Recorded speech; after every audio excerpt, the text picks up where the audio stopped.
even when President Akufo-Addo was abusing the executive instruments during COVID, did you see the Supreme Court issue a directive to him?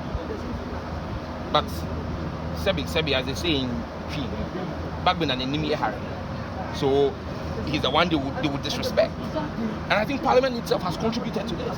Why is that? Because Parliament has sat aloof and allowed the judiciary and the executive to lord over it for too long. In the case of the LGBTQ bill, Parliament is enjoined by the Constitution, Article 106(7), to transmit a bill that is passed by this House straight to Parliament. There is no injunction, so why is Parliament not transmitting the bill? Why has the Speaker not insisted on transmitting the bill? And I stood on the floor of the House and told Mr. Speaker, I said, Mr. Speaker, if the President has caused the Secretary to write a cease and desist warning to you, caused the clerk to also write a cease and desist to the President, that we will not entertain any business from government until the government accepts ours. It's quid pro quo.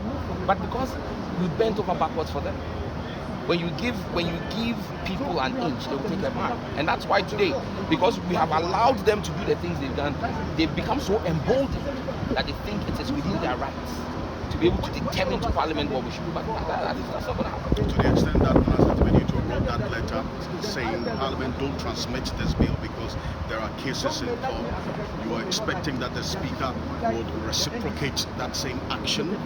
Absolutely, because there's no injunction. As we speak, is there an injunction against Parliament? Is there an injunction against Parliament? It's been 8 months since we passed the bill. Is there an injunction? No. So why has Parliament not exerted its authority? And because Parliament has failed to exert its authority, Parliament is looking weak. That's why anybody, judges engaged in whatever activism would take the kind of action that they are taking.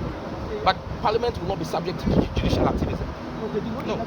Well, if you listen to the leader of the NPP caucus, reason why they decided to resort to the Supreme Court to challenge the jurisdiction of the Supreme Court in this matter, but he says that to the extent that the Speaker communicated in the manner in which he did, he overstepped his bounds.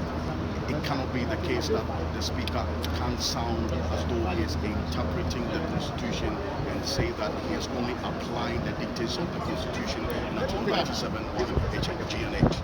The Speaker did not seek to interpret the Constitution, only abide by the Constitution. The Constitution enjoins the Speaker to announce the vacancy of a seat when same is occasion, and Article 97 gives you the basis on which that vacancy can occasion, the death of a member of Parliament, cross-carpeting.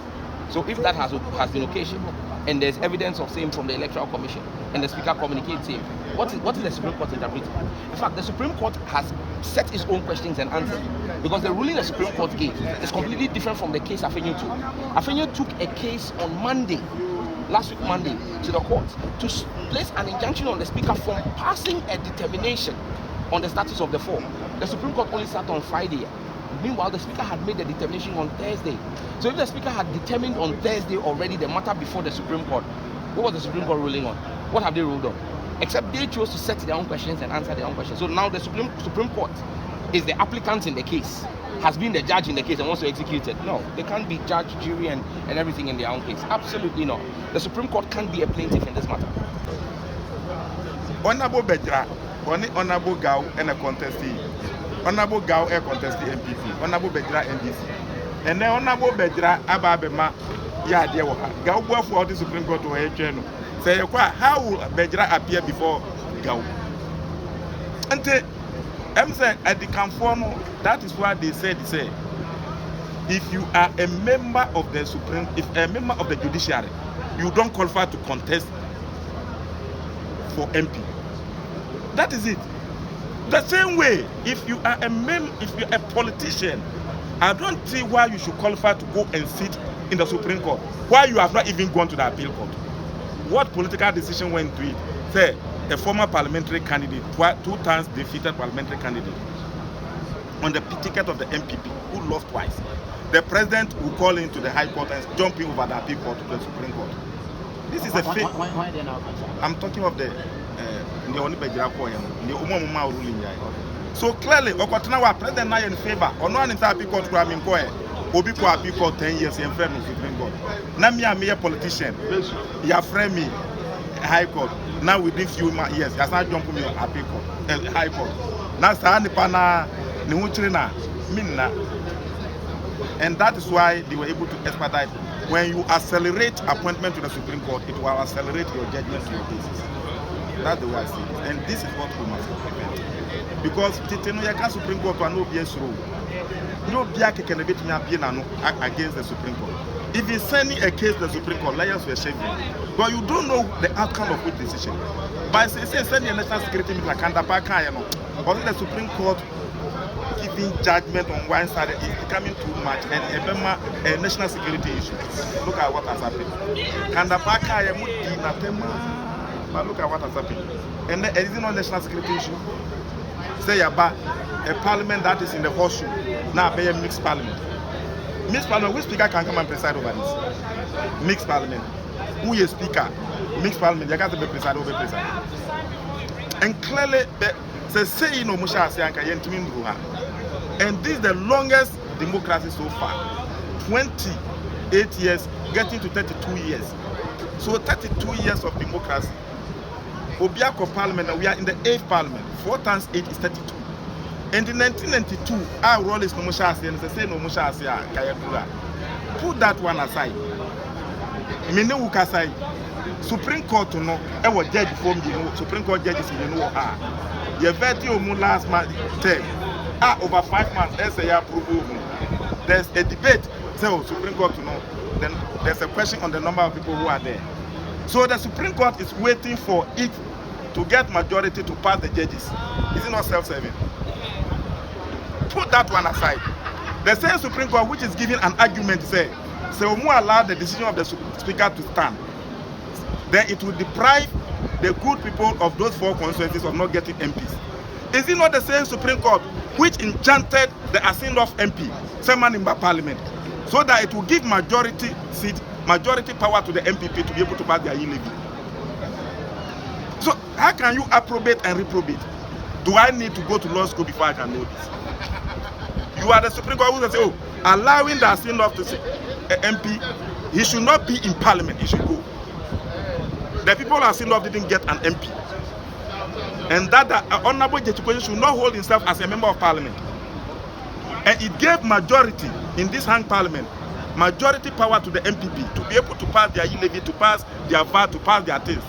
Today, the same Supreme Court is saying that allowing these 4 MPs not to come to Parliament would deprive their constituents of not getting a representation in Parliament. How do you approbate and reprobate? So there are some of the questions that okay. Now say, what must Supreme Court know? And the most difficult thing now is defending the MPP policies or MPP decisions, and that's why we are here. And the problem we are facing now is we not being able to speak when it matters most. Oh, so we share Emra Yedima MPP no. And now they are speaking out. We now is any their back in aye. Say my wage now. Ebema anybody are parliamentary from your big room. Put that one aside. Ebema ya kabima min kabiamon emra NDC enyemra. Say oh, the thing applies to the past. Obiya no the past. Usti the thing applies to the future. Obiya in there. So what are you telling us? Put that one too aside. The positions of those MPs, the status of those MPs are sad. Nepano by Parliament, MPP parade, MPP parliamentary candidate was in of Edison. For me now, almost MPP parliamentary candidate. You pay independent. Independent on that, or see what your MPP need. Not just a trust in the confidence of Munyama Etuma Uno. Near for me now for penal. For these few days, Omunya. Why didn't you know Omunya? They didn't want MPP person to represent them. They say Nipa now represent you or MPP. Are you fair to them? Or MPP me after when we are independent. Was signing form said and that or MPP me. Was signing form. You who contest here, who signing form our electoral commission. As far back as 18 September. Or signing form say or your MPP.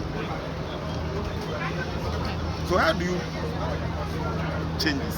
Yeah, controversial issues. Thank you very much. I mean, to come and say that where they were cannot function. It cannot be the functional role of Parliament right now. Remember that on Thursday, when we sat, the Speaker declared 4 members of Parliament, non-members of Parliament, and said that we now have a different composition of the two parties. And that composition put the minority, the then minority, to majority. Now, there was a court ruling. We don't take rulings on air. We take rulings when it is communicated officially. That communication definitely will go to the Speaker. The Speaker will now come to Parliament and announce to us. He hasn't done that yet. We are taking the existing situation from Thursday to rule our lives now, until another pronouncement comes from the Speaker to say that, look, we said you were majority. Now the members of Parliament we said are now members of Parliament. So if there was any recomposition, it should go back to the earlier one. The Speaker has to come and say that before we can. I mean, it's logical. Until then, what would you tell your colleagues on the other side to do, given today they are not saying they are waiting for the Speaker? We have no pronouncement to them. We know that they have to know that we need to respect the rules of Parliament. Parliament ruled that 4 members of Parliament are no longer members of Parliament. And we assume that in doing so, we are now members of the majority. If we come here, we are going to behave like that. Now, if they come, they should also behave like the minority. Until the Speaker comes and says, I have received ruling from the Apex Court. The Apex Court has said A, B, C, D. If the Apex Court has not communicated anything to the Speaker will be quiet about it. If they have formally communicated to the Speaker will now come here and tell us that my earlier ruling is no longer there. Let us now do A, B, C, D. So it is illegal for them. I've heard other colleagues of yours say that the Supreme Court cannot order the Speaker of Parliament. What do you make of that? That one depends on, let's wait for the Speaker of Parliament. But it is not normal that the workings of Parliament will be dictated by the Supreme Court. We are 2 different arms of government, and we exercise separation of powers. No single power can, with their own, in a whimsical way, in any way that is to their self-interest, try to underrate or demean the other.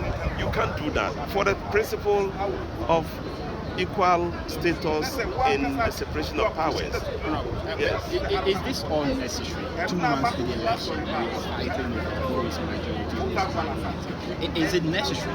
What would NDC achieve if you even become minority for 2 months to the election? No, you should ask, why will the MPP, after exercising the place for being majority for 4 years, what will you lose by just being a minority for 2 months? That should be the question. We are there. This by circumstances. We haven't forced to become. It is the circumstances of the time that has made it possible. We didn't tell those who went to contest as independent candidates to go and do so. Even one of our persons is affected.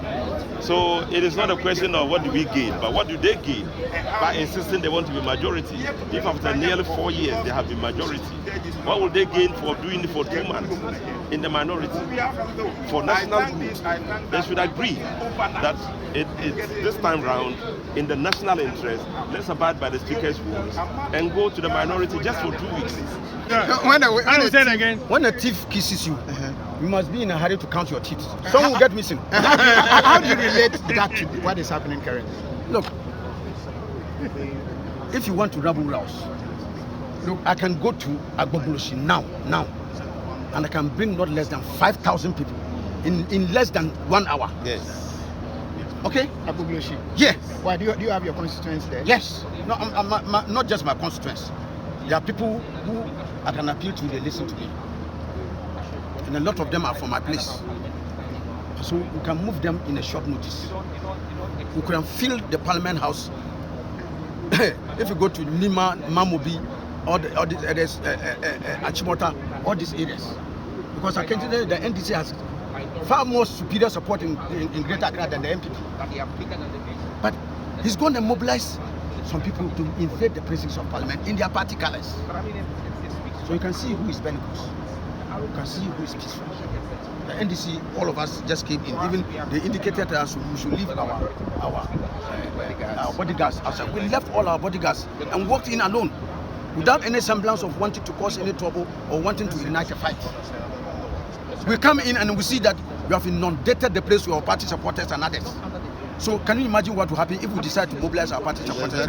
These guys will run away. To a minister of state and say that we will not accept anything from the presidency. That would have shown the power of parliament. But because everybody, that's what has emboldened them today to think that they can sit where they sit and give directives to the Speaker of Parliament and try to determine what goes on in the House. And you know, like I said on social media yesterday, the funniest of all is Bawumia. Mahmoud Bawumia is the one who I mean, his argument is the most ridiculous and most unintelligent argument I have heard in this whole conversation. When Bawumia goes to stand there and say, you want majority, you win it at the polling station. His majority that he claims he has, did he win it at the polling station? How many seats did the MPP win in the last election in 2020? Is it not 137? How many did the NDC win? Is it not 137? So what gave him majority? Was it not a ruling from the Speaker? When Esiama said he was going to side with the MPP, the Speaker could have simply said, that's fine. So anytime there is a vote, you can vote with them, but you are not a member of that caucus, so I won't consider you a majority. And would have said, this is the NDC group and the MPP group. And if you remember, in the first week of our sitting in Parliament, the Speaker constantly referred to us as groups and not caucuses. Until the Speaker came and gave an elaborate reason why, in his opinion, he was going to refer to the MPP as majority caucus.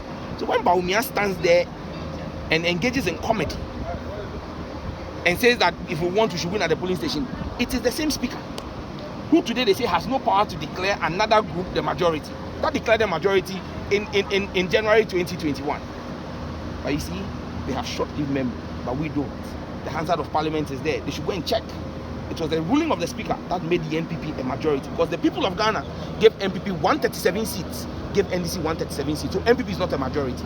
The fact that we've called them majority for over 3 years is because Right Honourable Alban Sumana Kingsford Bagdo gave a ruling on the matter. And if today another application has come before him, like the way the same application from Esiama came before him and he made them majority, and today on the application that has come before him, he's determined that the other group in the NDC grouping is now majority. They say they disrespect him. They disrespect him. The picture being painted now is a MPP for actual maturity. And Kobe and Kobe no community about but the one show say they are law abiding or we are mature. Do you agree? Maturity.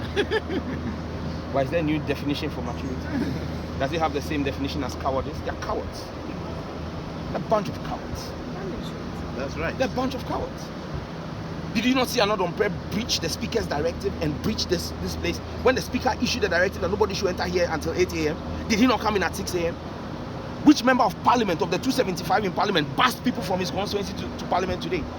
Even when demonstrations are hard, you don't have party-colored people onto the precincts of Parliament. I'm not Umbre put these people. I had to come here and talk to the marshals and tell the marshals that, Marshal, I can move 1,000 people immediately from Ningo. And it is closer than in Sawam Ejiri. Lima is very close. You get me? And so it's a very simple thing. We can simply bring in the numbers here. So what are you talking about? Before they moved them out. So it's cowardice, it's not maturity.